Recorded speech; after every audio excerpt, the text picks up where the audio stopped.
I did this before and it wasn't recording. So anyway, yeah, so this is what it sounds like with the built-in audio on the Pentax K3, the first Pentax K3.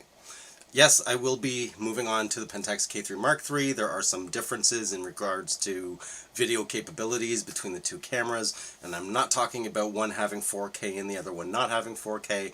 That's a whole different thing, which I'll also get into eventually in a future video, but this is video numero uno. So, with that said, you're going to want to use an external microphone. It's higher quality, you get better sound reference. So if you're using a shotgun mic, it won't pick up things behind the microphone. It's focused more directly in the front. The other thing too is on the Pentax K3, Pentax K30, KF, K70, no, not KF and K70, those are different. The K3 Mark II, I believe the K5, yes. Those all basically revert to manual focus. You can use autofocus, but it's not continuous, so it's not going to track things. So as things move in and out of focus, you're going to have to hit the focus button, and then you'll see it expand the image and contract it as the lens focuses in and out and the different groups line up, and it's not very good. So if you are going to be shooting video with some of the older generation Pentax cameras, you're going to want to shoot with manual focus or preset the focus and make sure that whatever subject it is you're shooting doesn't move. Or stop down the aperture enough where it gives you a little bit of leeway, right, for a little bit of movement. But anyways, the other thing too is my suggestion in regards to audio is to use a wireless lav microphone. That way you can have the mic here, you're not tethered by wires, and you can move around, and it's not going to change the sound whatsoever. You'll be crystal clear, and there are a lot of options out there. I do have a number of them. I've done a video showcasing some of them. I have since received some upgrades in regards to wireless lav mics, which I have used. And I'm going to show those as well. So this will also include accessories that you can utilize for video shooting, different techniques and things like that for stable footage. And yeah, let's just dive right in. Okay, we're going to start off with these settings. For the exposure, we're going to leave that as just program. So it'll be completely automatic, no control over it, just whatever the camera feels, that's what it's going to do. The capture settings for frame rate and, well, as Pentax puts it, recorded pixels. We're going to go with full HD, which at the top you can see it says 1920 by 1080. So we'll be doing 1080p at 30 frames per second.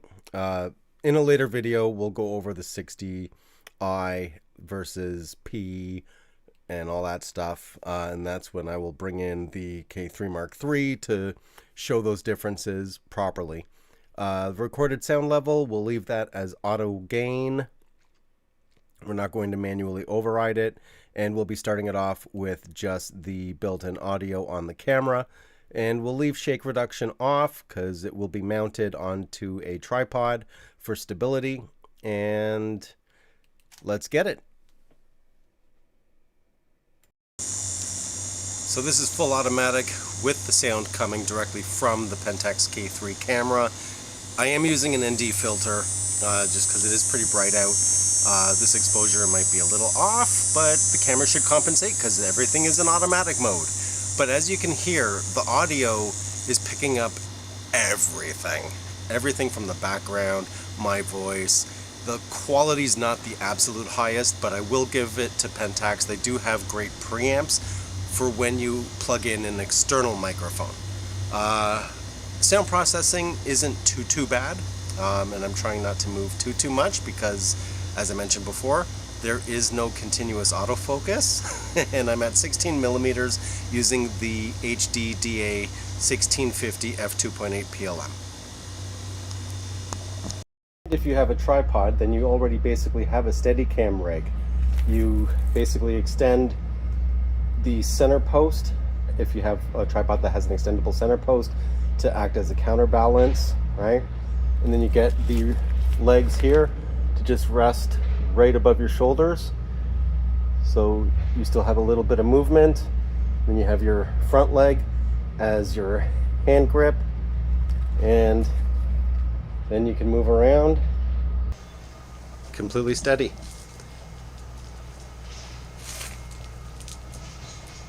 Just like that. And it actually works out really, really well.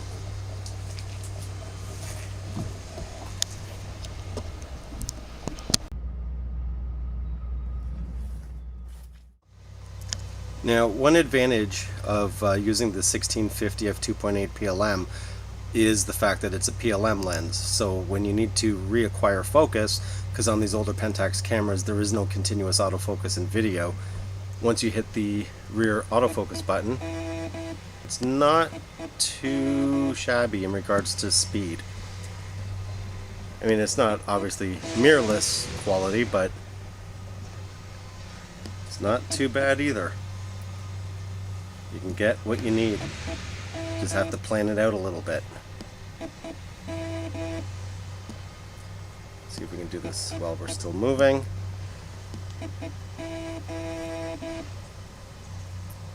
A little bit off. But for absolute basics, it's not too bad at all.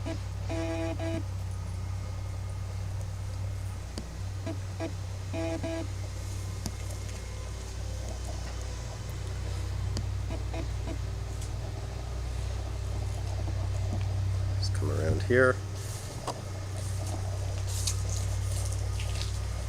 Make sure that's out of focus. Not too bad. Now, as you heard earlier, you could hear the buzzing of the lens moving in and out every time it was trying to reacquire focus. Even though a PLM lens technically on the outside is extremely silent, when you're using the built-in microphone, it's going to pick up every single possible little nuance within the camera itself. So any mechanical functions are just going to reverberate all around the body, and it's going to get picked up by the microphone. That's why you want to use a dedicated external microphone, whether it's a shotgun mic or a wireless lav mic, which I prefer. That way you have more freedom of movement without changing the audio levels. The other thing too is you can use a wider or a stopped down aperture to increase your depth of field enough where you don't have to keep reacquiring focus. But the rule of thumb is it's always better to use an external microphone so you can get that audio away from the camera body itself. Other than that, I'm sure you noticed there were a couple of jumpy spots in regards to the frame rate. It seems like almost like it's a variable frame rate, and it seems like it skips a couple of frames here and there. On a basic level, the video's not that bad. It's not mirrorless camera technology, but it could be better. Later on in the series, we will look at the K3 Mark III and see if it's any better. And just so you know, there isn't really any slow motion capability. We don't have 120 frames per second or anything like that. So it's pretty much just cinematic and real time. Gotta move. Oh no. You're alive.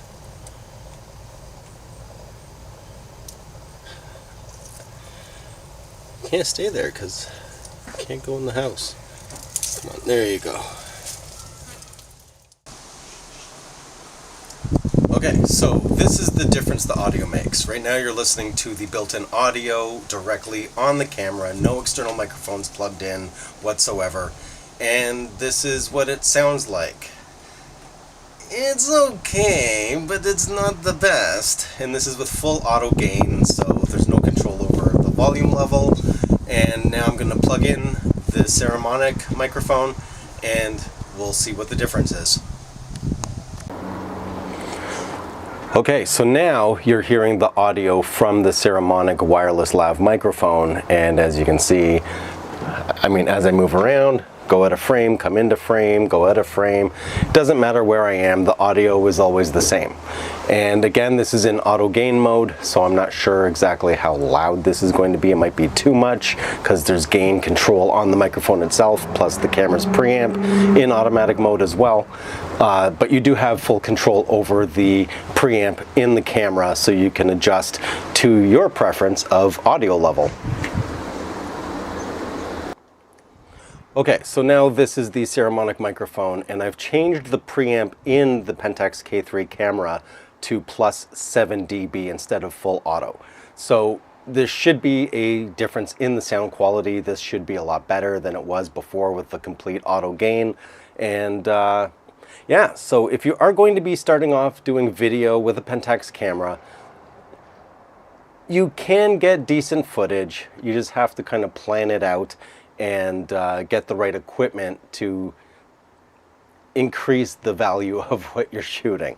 For example, people are more tolerant of really good audio with poor video footage than, or video quality I should say, than they are of amazing video quality with absolutely terrible audio. It's a tolerance thing, and just across the industry, that just seems to be the way it is. So make sure your audio is on point, no matter what you're shooting.